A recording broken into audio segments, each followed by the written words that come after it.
नहीं सही है, सही है, बिल्कुल सही है, सेंटर फ्रेम बनता है, सही है, सही है बिल्कुल। जी जी अबे ब्लूटूथ ऑन है, वहाँ से ऑन कर दो थोड़ा सा। जी जी अच्छा जी, बिस्मिल्लाहिर्रहमानिर्रहीम। फिर से एक बार मीडिया के तमाम दोस्तों का शुक्रिया जो इस केस से जुड़े हुए हैं, वालिदैन की आवाज़ बने हुए हैं, हक़ाइक़ के ऊपर से जो है वो पर्दा हटा के उनको अयां कर रहे हैं। आज ऑनरेबल सिंध हाई कोर्ट में हमारी समाअत थी। आपको पता है कि हमसे भेजा कि हमने एक दरख्वास्त दाखिल की हुई थी और उस दरख्वास्त के हवाले से जब पिछली बार समाअत हुई थी तो मामले के हक़ाइक़ और फैक्ट्स कुछ और थे, और जब तारीख़ आज पड़ी तो उस दौरान बीच में 2 से 3 चीज़ें हुई जो हमने अदालत के सामने रखी। एक तो हमने कहा कि जी बच्ची फ़िलहाल दारुल अमान में है लाहौर के, और मुबैना तौर पे अपनी दरख्वास्त के साथ है, और मुबैना तौर पे ये भी कहे कि जी मैं अलहदा हो चुकी हूँ अपने शौहर से, जिसको शौहर कहा जा रहा है, और तनहा एक तरीके से लवारिस होने की कैफियत के अंदर मुझे दारुल अमान में रखें, चूँकि उसका एक मौक़िफ़ रहा है कि वालिदैन से भी ख़तरा लाहक है। मगर मकसद सिर्फ ये बुनियादी बात बताने का अदालत को था कि इस वक्त जो एक फ़ाइनेंशियल अपकीप होती है किसी बच्चे की, वेलफेयर होती है फ़िज़िकल मेंटल हेल्थ वाइज, कपड़ा खाना दवाई, ये कोई ख्याल करने वाला नहीं है। और वो रियासत की मरून मिल्लत हो गई और वो कह रही जी मुझे दारुल अमान पे रखें, मुझे रियासत अब पाले। ये उसकी करंट स्टेटमेंट है 19 तारीख को जो डेवलपमेंट हुई है।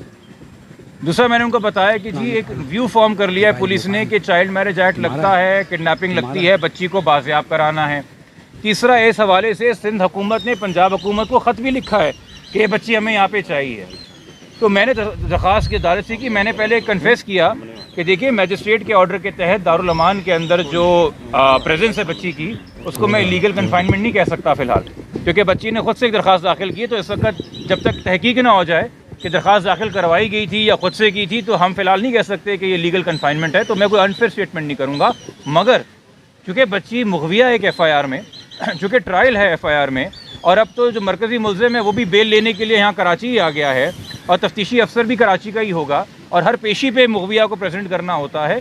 तो अगर स्टेट कस्टडी में दारुल अमान में ही रहना है बच्ची ने, तो बेहतर है कि वो दारुल अमान या चाइल्ड प्रोटेक्शन सेंटर कराची का हो, सिंध का हो, ताकि कम से कम वालिदैन जो हैं उसको कोई फरहम कर सकें सहूलियात, उसके कपड़े दे सकें, खाना भिजवा सकें, पैसे दवाइयाँ कोई चीज़ हो तो मौजूद रहें। और यकीनी तौर पर अदालत इस बात को इंश्योर करेगी, क्योंकि ये मामला ट्रायल कोर्ट ने इवेंचुअली तय करना है, कि ऐसा नहीं कि अगर वो कराची आएगी तो कोई भी उससे मुलाकात कर सकेगा। यकीनी तौर पे वो बच्ची की मर्ज़ी के ऊपर होगा। तो अदालत हो सकता है ये हुक्म जब दे तो उसमें लिखे कि चूँकि हमारा ये रवायत भी है कि बच्ची अगर मिलना चाहे तो वालिदैन से कभी कुछ केसेस में इजाज़त दी जाती है, मुबैना शौहर से मिलने की कभी नहीं दी जाती। ये फ़िलहाल हमारे दलाइल थे, और अदालत से जो कमेंट्स से जो ऑब्जर्वेशंस थी, मैं इसमें कोई हतमी राय कि अभी फ़ैसला क्या आएगा, चूँकि एक स्पेकुलेशन है। प्रॉपर तरीका ये है कि हम हाई कोर्ट के ऑर्डर्स का इंतज़ार करें। कुछ घंटों की बात है, end of the day order आ जाएगा, उसको पढ़ के तमाम आपको पता होगा कि उसमें क्या कंडीशंस हैं, क्या पैरामीटर्स हैं, और तभी हम बात करें। कबल अज़ वक्त कोई खुशी की नवीद सुना देना या कबल अज़ वक्त अफसरदा कर देना, मेरे ख्याल में दोनों ही गैर मुनासिब बातें हैं। जो आपने आर्गूमेंट किए थे और दुआ की दरख्वास्त पढ़ के सुनाई, पुलिस की रिपोर्ट का जो प्राइवेसी रिपोर्ट थी वो पढ़ के सुनाई, तो उस पर अदालत की ऑब्जर्वेशन थी क्या? अपनी ऑर्डर नहीं, ऑब्जर्वेशन क्या था? देखिए, अदालत ने ये एक तरीके से सबसे राय ली PG साहब से। आपके ख्याल में बच्ची दारुल अमान लाहौर रहे या उसे प्रोविंस ऑफ सिंध के किसी शेल्टर होम में होना चाहिए? प्रोसिक्यूटर जनरल ने अपनी सबमिशन दी कि जी यहाँ होना चाहिए।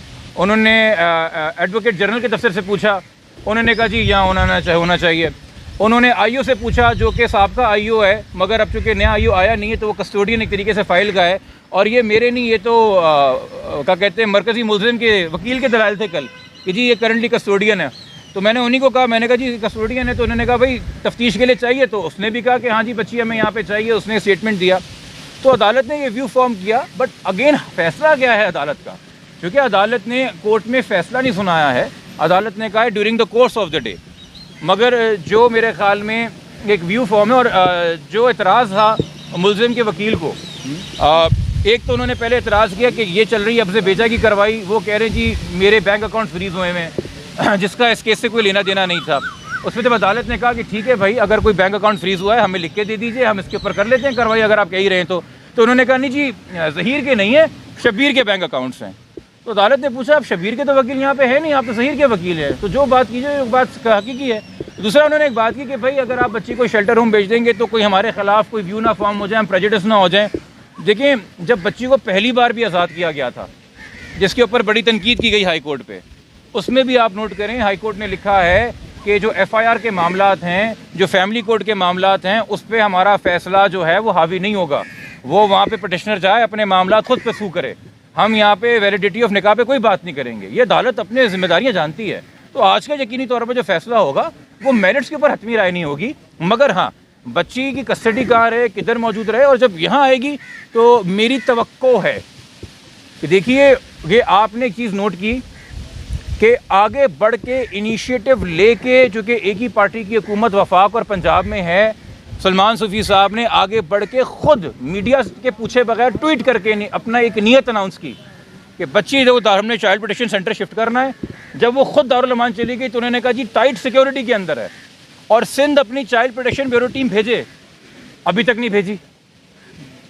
सवाल है ना, सिंध हुकूमत क्या कर रही है? सॉरी, अब अगर बच्ची यहाँ आती है, अब हाई कोर्ट के ऑर्डर पे आ रही है, उन्होंने अगर नहीं भेजी तो कम से कम हम एक्सपेक्ट करते हैं इतनी होशमंदी, इतनी दानिशमंदी, इतनी बुर्दबारी और इतनी अक्ल समझ कि सिंध हुकूमत इस केस की हसासियत को समझते हुए proper adequate security, proper adequate facility देगी किसी गैर ज़रूरी इंसान को। और ख़ास तौर पे देखें जी, आपके स्टाफ का कोई भी बंदा हो सकता है जिस पर आप नज़र ना रखें, जो करप्शन करके बच्ची को वहाँ उन चीज़ों से एक्सेस दे रहा हो जो कि नहीं देने की होती हैं। तो ये बड़ी जिम्मेदारी दी रही है हाई कोर्ट सिंध हुकूमत को, और हमारी उम्मीद है कि सिंध हुकूमत जो है ये जिम्मेदारी पूरी तरीके से निभाएगी। और इस हवाले से मेरी आप लोगों से दरख्वास्त होगी कि जब एक बार बच्ची यहाँ पे आ जाए तो उसकी आपकी पर वेलफेयर के बारे में सिंध हुकूमत से भी आप लोग दरख्वास्त करें और उनसे भी पूछें कि उनकी क्या जिम्मेदारी और रोल बनता है।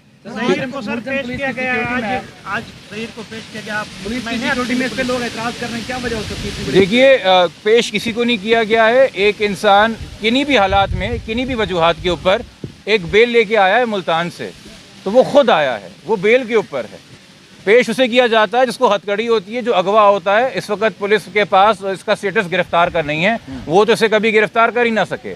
खैर, बेल होने या ना होने से फ़र्क नहीं पड़ता। जब बेल नहीं भी थी तब भी उसको मरकज़ी मुल्ज़िम को गवाह बना के उसका 161 का बयान रिकॉर्ड कर रहे थे। तो पुलिस की जो कार्रवाई थी वो तो अदालत ने हुक्म फरमा दिया ना, आईयू चेंज कर दिया, तो मैं क्या तबसरा दूंगा? तबसरा तो गुज़िश्ता रोज़ पुलिस पे जज साहब ने खुद दे दिया। सर, आज सिंध हुकूमत का जो बयानिया था उससे आप मुतमिन है? सिंध हुकूमत जिस तरीके से आज का केस यहाँ पे, वरना सिंध हुकूमत ऐसे बयान नहीं देती इस केस में, लेकिन आज ये है कि केस यहाँ पे तो बच्ची भी यहाँ पे लाया जाए। बहुत माकूल बात है और बिल्कुल मैं इस बयानी को सपोर्ट करता हूँ, मगर मैंने जो पहले जिस चीज़ से इशारा किया था वो है कि उस बयानी की ओनरशिप सिर्फ बच्ची को यहाँ पे लाना नहीं है, चूँकि वो हमारी क्लाइंट्स की, साइमा साहिबा की और काज़मी साहब की बच्ची है। माँ की आगोश से बेहतर कोई शेल्टर नहीं होती। आप उसे ऑल्टरनेट कर रहे हैं ना, ऑल्टरनेट कर रहे हैं, तो फिर सिंध हुकूमत को वो आगोश देनी होगी।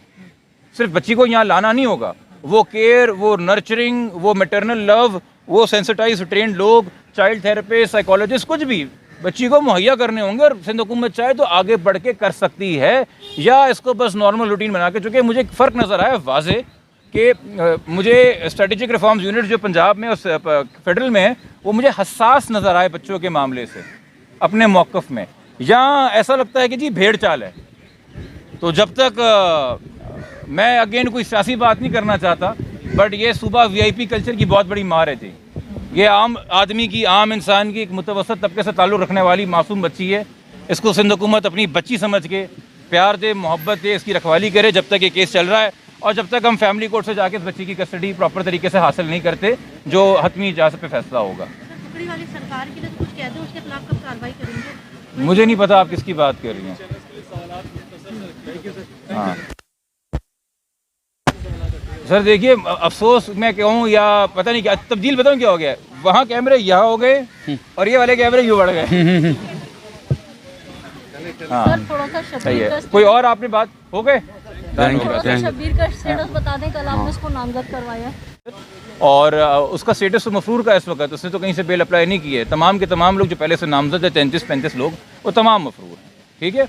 बट अभी मैं आप सबसे कहूँगा, आप लोगों से भी दरख्वास्त करूँगा, खुदा के वास्ते अभी कोई भी हतमी राय देने से पहले इस ऑर्डर के ऊपर बतौर वकील आपसे दरख्वास्त कर रहा हूँ, हाई कोर्ट के ऑर्डर का इंतज़ार करें, उसके बाद अपनी राय दें। जो यहाँ पे कोर्ट रिपोर्टर्स मौजूद हैं वो जिम्मेदारी को समझते हैं। जो नए दोस्त यहाँ पे इस केस को फॉलो कर रहे हैं उनको मैं बता रहा हूँ, जब तक ऑर्डर तहरीर में ना आ जाए, उसको A to Z ना पढ़ लिया जाए, उस पर हतमी व्यू ना दिया जाए। बहुत शुक्रिया, थैंक यू।